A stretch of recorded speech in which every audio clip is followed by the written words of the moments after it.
Basically, cryptocurrency is a digital asset designed to work as a medium of exchange wherein individual coin ownership records are stored in a ledger existing in a form of computerized database using strong cryptography to secure transactions records, to control the creation of additional coins, and to verify the transfer of coin ownership. It is not available in a physical form. It typically uses decentralized control as opposed to centralized digital currency and central banking system. Bitcoin, first released as open source software in 2009, is the first decentralized cryptocurrency. After Bitcoin, other cryptocurrencies have been created. So it has been said that the government is supposed to ban cryptocurrency.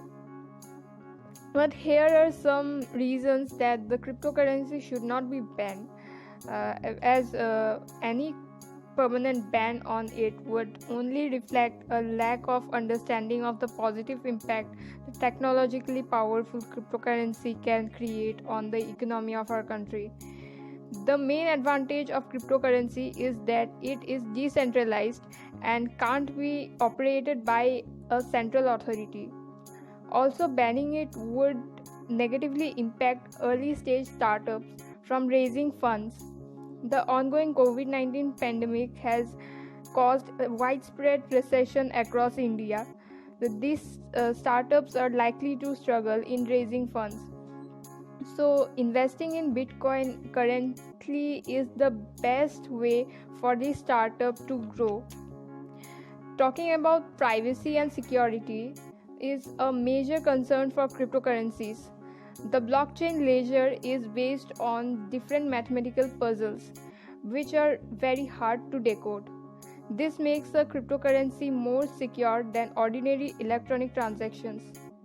It uses pseudonyms that are unconnected to any user account or stored data that could be linked to a profile, hence maintains privacy. Moreover, crypto is driving the next wave of global tech innovation.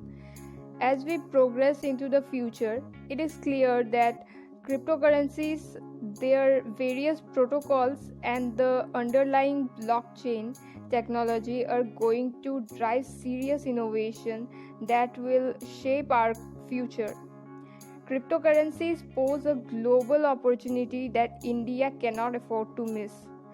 In terms of transactions and numbers, India is the second biggest Bitcoin nation in Asia after China. Banning digital currencies will strengthen China's position in the Asian money market and can also dent India's reputation as a technology hub and its standing in the ease of doing business index. So we expect a lot from our government. So we hope for the best that they do not ban cryptocurrencies, instead they regulate it.